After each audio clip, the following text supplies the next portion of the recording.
வணக்கம் வணக்கம்.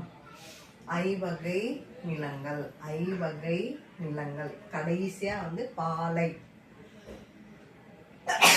பாலை பாலை அப்படின்னா மணல். மணல் அங்க என்ன மணல் தான் மட்டும்தான் இருக்கும். மணல் நிறைய. அங்கெல்லாம் ஒட்டகம். ஒட்டகம் தெரியுமா? ஒட்டகம் அங்க அந்த விலங்கு இருக்கும். ஒட்டகம் தான் ஒரு இடத்துல இருந்து இன்னொரு இடத்துக்கு நம்மள கொண்டு போவோம். சரியா? பாலை அது ஃபுல்லாவே மணல், மணலா இருக்கும். சரியா? பாலை பாலை என்ன இருக்கும்? மணல். மணல் இல் மணல். சரியா? பாலை அப்படின்னாவே மணல் ஞாபகம் வரணும்.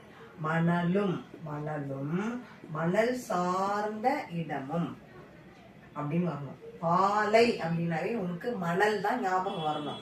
இந்த மாதிரி சின்ன ஒரு எழுத்து போட்டாவே உனக்கு 2 மார்க் கிடைக்கும். சரியா? தெரியலேன்னு உட்காரக்கூடாது. இந்த மாதிரி சிம்பிளா எழுத்து தெரிஞ்சுக்கினாவே உனக்கு மார்க் போடுவாங்க ஆசிரியர்கள். சரியா? அப்ப அதை தெரிஞ்சுக்கோ. பாலை பாலைனா மணல். மணலும் மணல் சார்ந்த இடமும். ஐவகை நிலங்கள் முடிஞ்சிச்சு. சரியா? தேங்க்யூ.